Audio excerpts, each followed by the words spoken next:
যে এখনই যেন আমি মারা যাই। খালি আল্লাহর কাছে সবসময় এই দোয়া করছি, আল্লাহ আমার 3টা বাচ্চারে আমি কোনো লাইনে ফেলাই যেন আমি তুমি আমার দমটা নিও। এত কষ্ট হুজুর, আমি মানে কেউ হয়ে বুঝাইতে পারতাম না। আমার কষ্ট কেউ হয়তো মানে অনেকে হাসতো, কেউ বিশ্বাস করতো না জিন ভূত এখন আছে। আলহামদুলিল্লাহ, আমরা সবসময় চিকিৎসা দেখাই আমাদের লাইভ অনুষ্ঠানগুলো, এই রুগীদের চিকিৎসা। তো আসলে এই চিকিৎসার যে ব্যস্ততার কারণে চিকিৎসা পরবর্তীতে অনেক রুগী এসে দেখা করেন আমাদের সাথে, কিন্তু সেগুলো আর আপনাদের কাছে শেয়ার করা হয় না। অনেকেই জানতে চান যে আমরা চিকিৎসার পরবর্তীতে রুগী কেমন আছে, কয়েকদিন পরে আবার সমস্যা হলো কিনা, এরকম অনেকেই জানতে চান।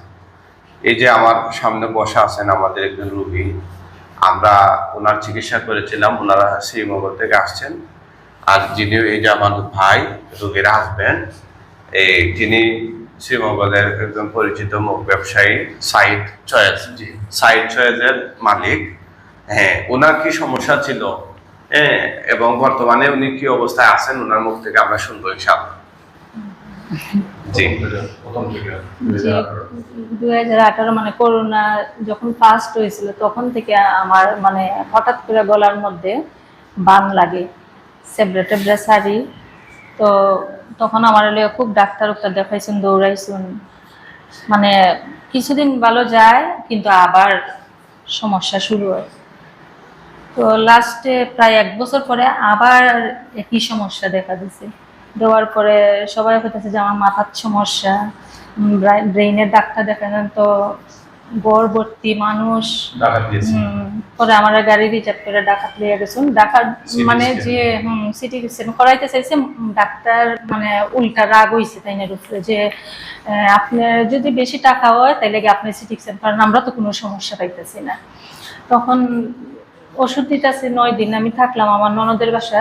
তারপরে ননদের বাসাতেও সেম উল্টাপাল্টা, আমি ঘুমাইছি, ঘুমের মধ্যে আমার মানুষের রূপে ডাইকা উঠাইতেছে বা আমি উল্টাপাল্টা স্বপ্ন দেখতেছি এরকম। তখন আমার ননদের জামাইয়েরা কইতেছেন যে মনে উপরি কোনো সমস্যা। তখন তাই নিজে নিজে আমার নাম নিয়ে আমার অন্য জায়গায় একটু জোয়া প্রয়োজন, তখন দেখা যায় কইতেছে যে কেউ আমার কিছু করছে।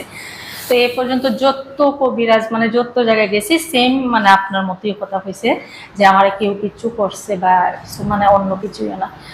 তো অনেক জায়গায় দেখাইতে দেখাইতে তো পরে শ্রীমঙ্গল আইলাম। আমার পরে এক রাত্রে প্রায় 9-10 জন কবিরাজ, মানে আমার এক রাত্রে 9-10 জন কবিরাজ আমার বাসাতে 14 জন রাত্রে বেলা, মানে আমার অবস্থা মানে কেউই ইয়ে করতে পারে না। আর এরকম আমার গর্ভবতী দেবর ননদ ননাস একদম শুধু আমি বিছনাত শোয়া তারা আমার ঘেরাও দিয়ে এইরকম রয়েছে। 2 মাস 3 মাস এরকম যায়, ভালো 1 মাস যায়, তারপর আবার সেম অবস্থা। হঠাৎ করে কাজ করতে দিয়ে হঠাৎ করে আমার শরীর একদম প্যারালাইসিসের মতো করে বিছানার মতো নিচে পড়া যায়। তখন কেউ না কেউ আমার ধরে গলার মধ্যে এই জায়গায় শ্বাস এদিকে হয় না ওইদিকে হয় যায় না, গের গের করে সেবরা শুরু হয়। আমার ছেলে 4-5 জনে দৌড়ে আমার নিয়ে যায় বিছানার মধ্যে। তখন শেষ পর্যন্ত দেখাইতে অবশেষে আপনার ঠিকানা পাইলাম। হ্যাঁ, ফরিদপুর যাইতে চাইছিলাম, না ফরিদপুর না, রংপুর মানে এরকম সেম আপনার মতো ট্রিটমেন্ট করে। তখন আমি ভিডিও দেখে ওনারা কইতেছি যে এরম তো দেখা যাইতেছে সাথে সাথে মানে জব দেয়, তো ওই জায়গায় আমরা যাই। মহরমটা শেষ হোক, মহরমের তারিখটা, তখন ব্যস্ত, তোমার লইয়া যে যত টাকায় আমার খরচ হোক আমি ওই জায়গায় যাই, আমি ইয়ে করবো, তোমার শেষটা আমি দেখতে নিব যে কেলে সুস্থ হইতে এবার। মানে ভিতরে আত্মবিশ্বাসটা একদম কমে গেছিল গা, মনে হয়েছে যে এখনই যেন আমি মারা যাই। খালি আল্লাহর কাছে সবসময় এই দোয়া করছি, আল্লাহ আমার 3টা বাচ্চারে আমি কোনো লাইনে ফেলাই যেন আমি তুমি আমার দমটা নিও। এত কষ্ট হুজুর, আমি মানে কেউ হয়ে বুঝাইতে পারতাম না। আমার কষ্ট কেউ হয়তো মানে অনেকে হাসতো, কেউ বিশ্বাস করতো না জিন ভূত এখন আছে কিনা, বা আত্মীয় স্বজন বাসার মধ্যে আওয়াজ হাইরা দিছে ভয় পাইয়া।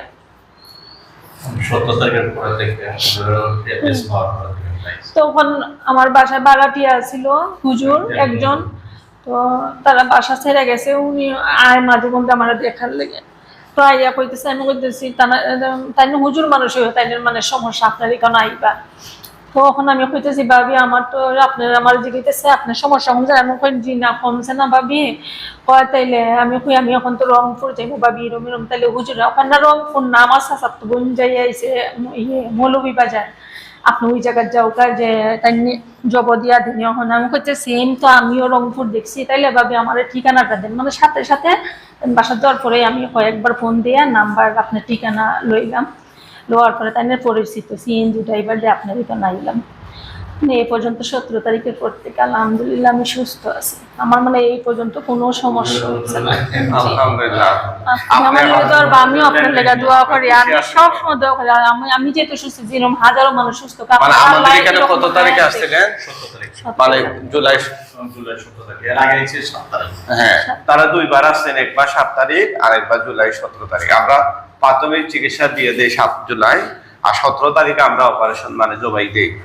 তো আলহামদুলিল্লাহ এরপর থেকে আমার অনেক কষ্টে হাজির হয়েছে। হ্যাঁ হ্যাঁ হ্যাঁ, অনেক প্রথম দিন হাজির হয়েছে না? হ্যাঁ, চেষ্টা করা লাগছে। ওরা খুব মানে হাজির না হওয়ার কারণ হইলো ওই যে আপনারা অনেক কবিরাজ দেখাইতেন, ওরা চালাক হয়ে গেছে। তারপরে এখানে তাবিজ যা ছিল শরীরে খুলে আইছে, এখন পড়া তেল মাখছি, হয়তো বা সবকিছু মিলে কেসটা অনেক কমপ্লিকেশন ছিল, জটিলতা ছিল।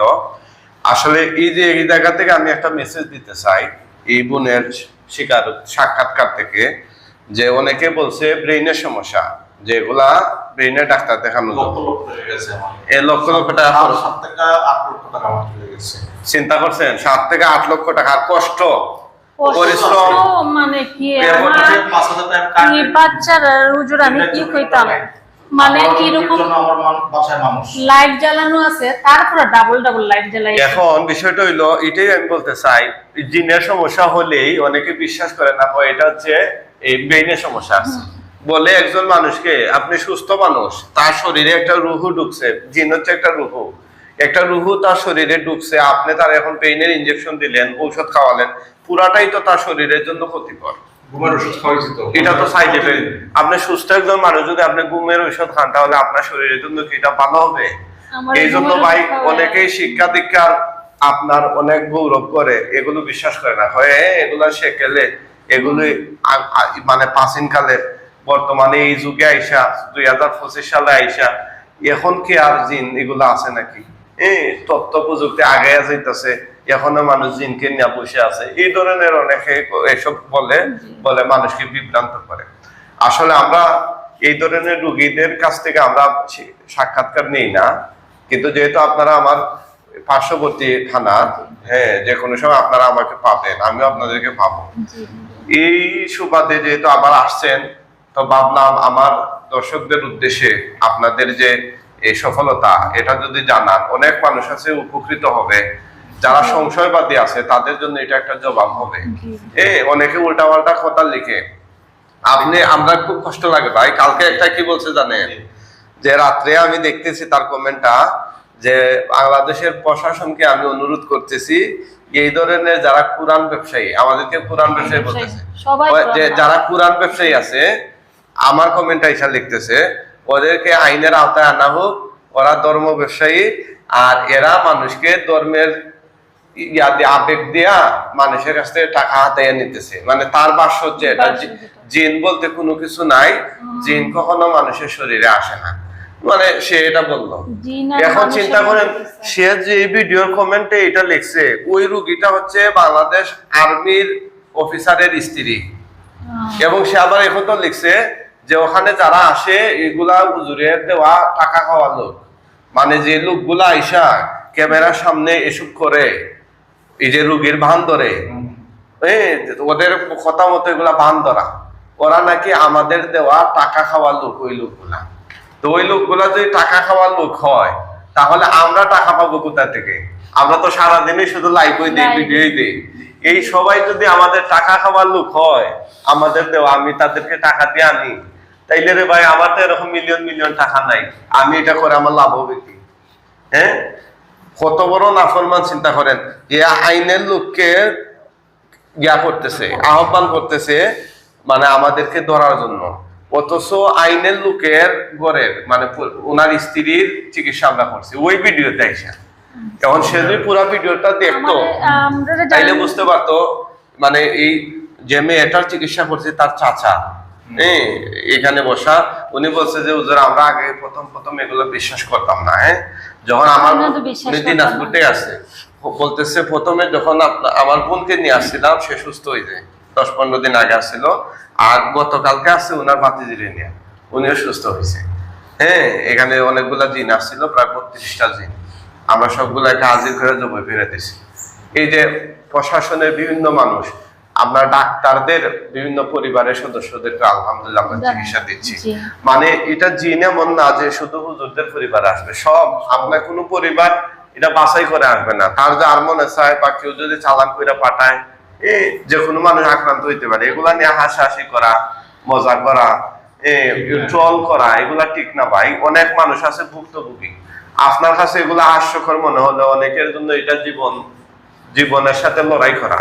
আজকে 8টা বছর থেকে অনেকবার হুজুর, অনেকবার আমি এমন ভাবে পয়রা যেতে নিছি, তখন তারা যদি না জানে আমার মাথা ফাটে। আমার ননাস অনেক করছে আমার লেগে, আমার ননাস অনেক করছে, আমার আত্মীয় স্বজন মানে অনেক করছে। হয়তো তা ওখান মানে অনেক পরিস্থিতির কারণে আসা যাওয়া হয় না, কিন্তু আমার ননাসের আরেকদিন ওরা অনেক করছে আমার লেগে, অনেক করছে। আমার ননাসের মতো কোনো মানুষই হয় না, অনেক করছে। আসসালামু আলাইকুম ভাই, আপনি যেটি লেখছেন এটা আপনার সম্পূর্ণ ভুল ধারণা। হুজুরে কোনো টাকার বিনিময়ে কোনো কিছু করেন না। আমি এই পর্যন্ত আজকে 2018 থেকে এই পর্যন্ত হুজুরে অনেক জায়গায় দৌড়াইছি, আমার প্রায় 8 থেকে 15 লক্ষ টাকার মতো চলে গেছে। শেষ পর্যন্ত আমি হুজুরে এনে আইসা গত 7 তারিখে একবার আসছি, 17 তারিখে এসে আমার ওয়াইফের নিয়ে চিকিৎসা নেওয়ার পরে এখন আমার ওয়াইফ সুস্থ আছে।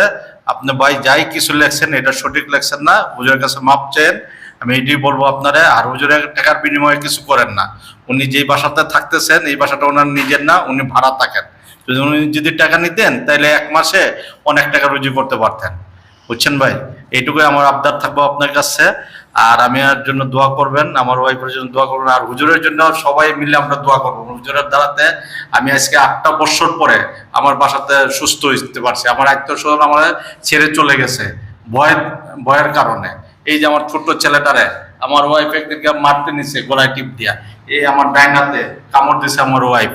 আমি এটা অনেক ভুক্তভোগী। আমি রাইতের পর রাত জায়গা রয়েছি, 18 জন 20 জন এক রাইতে আমি 18 জন হুজুরে আনাইছি, ইমাম সাহেব আনাইছি। একজন হুজুর, একজন কবিরাজ, সে আমার কাছে 50,000 টাকা দাবি করছে। অনেক জায়গায় আমি প্রতারিত হয়েছি, 20,000, 5,000, 10,000 টাকা আমি দিছি। আমি কাউরে বলতে পারি না, কিন্তু আমি তার শুধু চাইছি আমার ওয়াইফটা কিভাবে সুস্থ হয়। শেষ পর্যন্ত আমি হুজুরের কাছে কৃতজ্ঞ, সারা জীবন আমি ওনার কাছে ঋণী আছি। উনি দাঁড়ায় আজকে গত মাসের 17 তারিখ থেকে এই পর্যন্ত আমার ঘরে আমার ওয়াইফটা একটা ভাত রাঁধে আমার খাওয়াইতে পারতেছে। এত বছর 8টা বছর উনি একবেলা ভাত রাঁধলে 6 বেলা রাঁধতে পারে নাই, তারপরে ওনার উন্নতে আগুন ধরে গেছে, উনি বলতে পারে না, বুঝছেন। এইটুকু আপনারা আজে বাজে কিছু কমেন্ট করবেন না। হুজুরা সুস্থ করে দিতেছেন, ওনার জন্য সবাই দোয়া করবেন, এতটুকু আমার দাবি থাকবো। আসসালামু আলাইকুম। ঠিক আছে, ইনশাল্লাহ আমি সবার কাছে দোয়া চাই, বিশেষ করে আমার এই রোগী সহ যত রোগীরা আমাদের কাছে চিকিৎসা নিয়েছেন, আমরা আল্লাহর কুরআন দিয়ে চেষ্টা করে আল্লাহ সুস্থতা দান করেন। সুস্থ করার মালিককে আল্লাহ, ওনাদেরকে আল্লাহ সুস্থ করছেন। আমরা চেষ্টা করি। কেউ আজে বাজে কমেন্ট করার আগে ভাই সরাসরি দেখা করে যাবেন, দেখে যাবেন আমরা কি করি, কিভাবে করি। ওনার শরীরে তাবিজ কবর ছিল, এগুলো আমরা খুলাই, অনেকগুলো তাবিজ ছিল, তাবিজের জটলা গলাতে এতগুলো আছে, এখানে 5টা খাসি আমি দিছি চালান, তারপরে মুরগি দিছি, আটা দিছি, লবণ দিছি, তারপরে নদীতে নিয়ে আদানোর সময় আমি এরকম। আসলে আপনি বিশ্বাস করবেন, আমি এই সকাল থেকে এই পর্যন্ত যতগুলা রোগী দেখছি, যদি আমরা এই ধরনের দান্দা করতাম গরু ছাগল আসমা রোগের বিষয়, তাইলে আমি একদিনে বিল্ডিং উঠাইতে পারতাম। আজকেও ঝিনাইদহ থেকে আসছে একদম প্যারালাইজড রোগী, আপনারা তো দেখলেন। উনি সুস্থ হয়ে চলে গেছে, সুস্থ হয়ে সবার সামনে আইটা গেছে। ওই যে মেয়েটা তো আপনি আনতেই পারেন, 3-4 বার করার পরে আসছে, দেখছেন ওই মেয়েটা। সেও কিন্তু এখানে কথাবার্তা বললে আমরা জিনকে জবাই করে দিছি। ঠিক আছে, সবাই দোয়া করবেন, আল্লাহ সুবহানাহু ওয়া তাআলা যেন সবাইকে এই জিন জাদুর কবল থেকে মুক্ত রাখেন। আমিন ইয়া রাব্বাল।